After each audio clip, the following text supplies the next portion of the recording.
Have you ever felt like completely betrayed by someone you thought you knew, like really trusted? Oh, absolutely. That sense of betrayal, it can be devastating, especially when it comes from someone you're close to. Yeah. And what if that betrayal involved like uncovering a secret, something that just completely rocks your world? That can be incredibly difficult to process, especially when it involves a deeply personal violation. And that's what we're going to dive into today. The case of Jade Jenks. Oh, this is a fascinating one, full of twists and turns. Right. So Jade Jenks, she's a successful interior designer, Yeah. lives in this like picture perfect sunny Solana Beach, California, the kind of place you see on postcards. Beautiful beaches, laid back vibes. Seems like the perfect life. Exactly. But then, boom, Yeah. the story takes this dark turn. Her stepfather, Tom Merriman, is found dead. And not just dead, his body was hidden under a pile of trash in his own driveway. It's like something out of a crime novel or something. This idyllic setting and then this brutal crime. It's that contrast that makes this case so compelling. It reminds us that darkness can exist anywhere, even in the most seemingly perfect places. Totally. Okay, so let's back up a bit. Talk about Jade and Tom's relationship. On the surface, they seemed close, right? Yeah, outwardly, they appeared to have a strong bond. I mean, Tom raised Jade after her mother left him. They lived next door to each other. He even considered her his daughter. So, a pretty typical close family, at least from the outside. Exactly.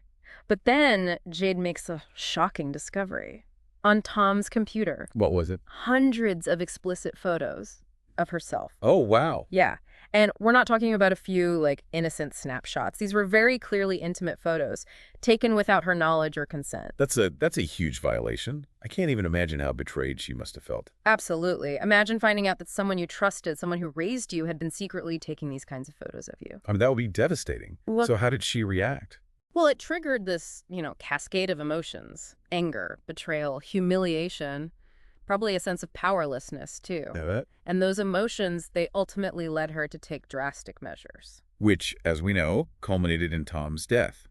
But what's interesting is that the cause of death, it wasn't clear-cut at first. Right. There was a lot of back and forth about whether it was a drug overdose or if he was strangled, which, added another layer of complexity to the investigation. Yeah, I can imagine. The ambiguity around the cause of death became a real point of contention during the trial. The prosecution brought in experts who explained how someone could be strangled without leaving those obvious marks. So it was possible that Jade had intentionally killed him. Exactly. So you have the shock of the photos, then the mystery surrounding Tom's death, and then things take even more of a turn when we learn about Jade trying to cover up the crime. Right, she reaches out to this mysterious fixer, right? Yeah, this guy, Alan Roach, who she found on Facebook. Facebook. Really? Yep, Facebook.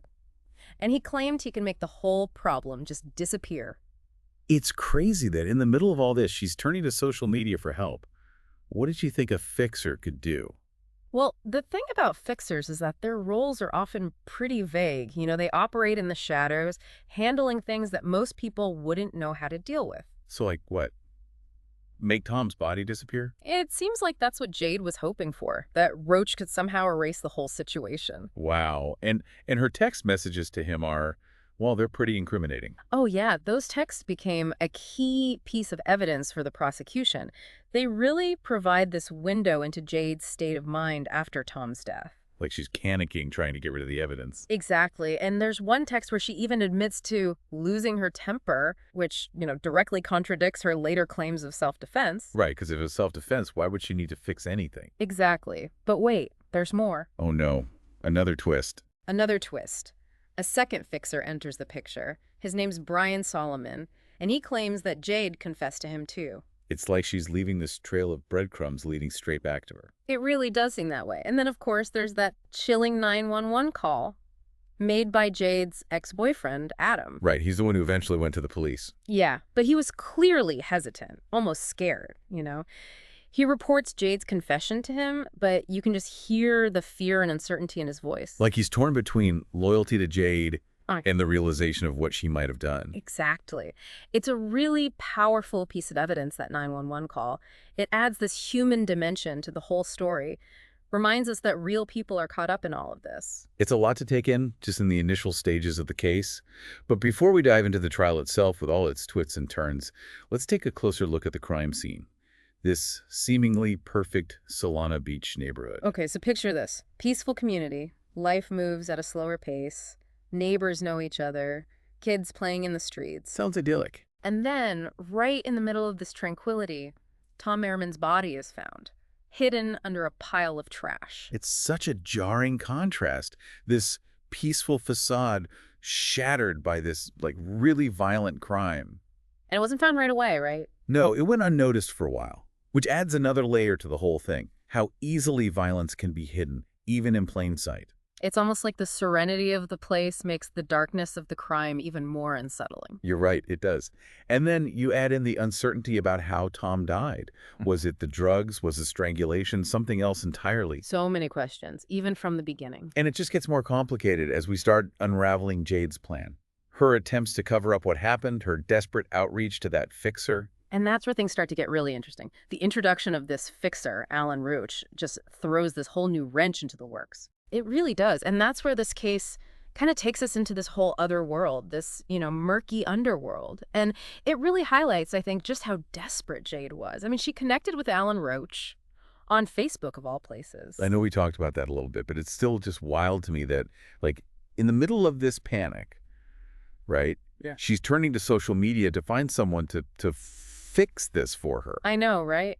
And what did she even think a fixer could do in a situation like this? Right. Like, what was her plan here? Well, that's the thing with fixers. Their roles, they're often really undefined. They operate in the shadows, Yeah. handling these problems that most people wouldn't even know where to begin. Yeah, and in this case, it seems like Jade thought that Roach could just, I don't know, like, make Tom's body disappear, make the whole problem just vanish. Yeah, it does seem like that's what she was hoping for, that he could somehow just erase the whole situation. And her messages to him are, I mean, they're basically a frantic plea for help. Oh yeah, they're full of desperation. Like, she's just grasping at straws, hoping this stranger can somehow pull her out of this nightmare. And then, of course, there's that one text where she says she lost her temper. Right, that becomes huge during the trial, because it directly contradicts her claims of self-defense. Because if it was self-defense, she wouldn't need to fix anything. Exactly, just it doesn't add up.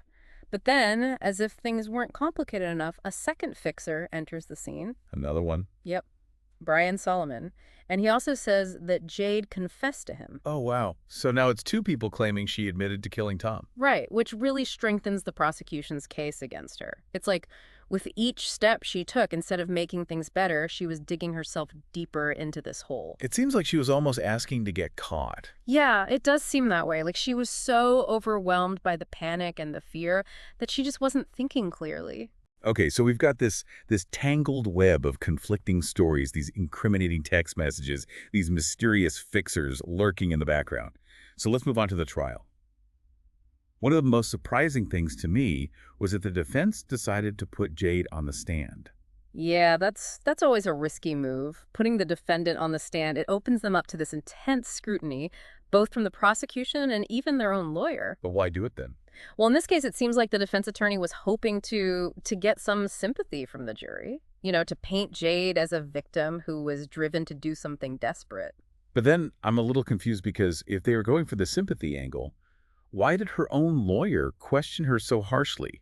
It almost seemed like he was tougher on her than the prosecutor was. That's a good point, and it really shows just how complicated legal strategy can be. It's possible that he was trying to, kind of preempt the prosecution's questions, like get ahead of their narrative. And by being tough on his own client, maybe he was trying to show that she was accountable, that she was remorseful. So like a rip the Band-Aid off kind of thing? Yeah, exactly. It's a gamble, but sometimes you have to take those risks in a high-profile case like this. But even with that strategy, Jade's testimony, it just wasn't that convincing. Yeah, all those conflicting explanations. Yes. Trying to explain away those text messages just didn't really add up. Right. She claimed innocence, then self-defense, then she said she just panicked. But none of it really held up under scrutiny, and that, combined with all the evidence against her, it probably sealed her fate. The jury saw through it and found her guilty. It's interesting, too, because, I mean, there were all these photos of her online, on social media. She's this, like, polished, successful businesswoman. But in the courtroom, she seemed completely different. Oh, yeah. Broken, defeated, like the weight of everything had just crushed her. It's like this reminder that, we never really know what's going on behind closed doors, even with people we think we know. Absolutely. But even though Jade was found guilty, there are still a lot of unanswered questions in this case. Like, why weren't those fixers ever charged? Yeah, they were involved too. They helped her cover up the crime, but they never faced any consequences. Right, they weren't even at the trial. They refused to talk to the media. It all just adds to the mystery surrounding this whole thing. And it also kind of raises these questions about this whole world of fixing problems, this world where the line between legal and illegal is really blurry. It's a reminder that there are people out there operating outside the normal system, and their services, well, they can be helpful, but they can also be really dangerous. And in this case, their involvement just seemed to make a bad situation so much worse. Uh, So, with Jade in prison, with the fixers staying silent, what about Tom's friends and family? How did they handle all of this? well, one of Tom's friends, his name's Pat Flanagan, he was interviewed for the 48 Hours episode, and it's really heartbreaking to hear him talk about it. He's just in disbelief. He can't believe that Tom would do something like that, taking those photos of Jade. He's struggling to reconcile the friend he knew with the actions that came out during the trial. It must have been so hard for him to lose his friend, and at the same time, to learn these disturbing things about him. It's just a tragic situation all around. It really is, and it makes you think, right? Like, what would you do if you were in Jade's shoes, faced with that kind of betrayal?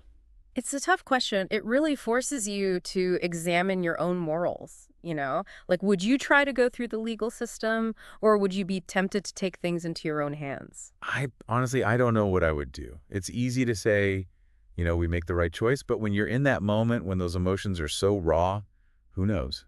You're right. This case really shows the power of those emotions, how they can sometimes lead us to do things we never thought we would. For sure, it's a real cautionary tale. It is.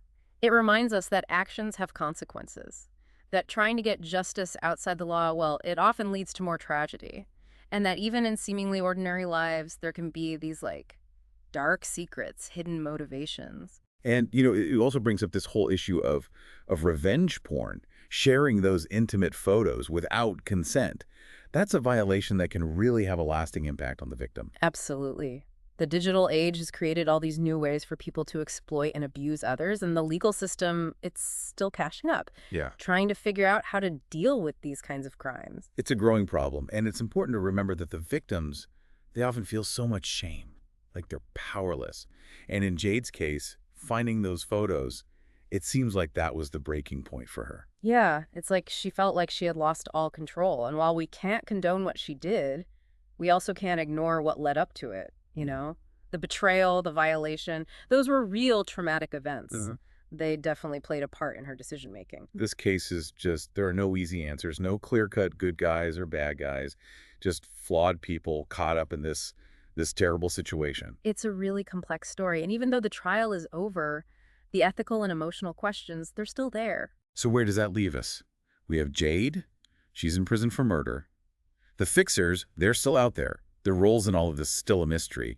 And then Tom's family and friends trying to cope with his loss while also dealing with everything that came out about him. It's a lot to process, and I think that's what makes this case so compelling. Yeah, it definitely stays with you.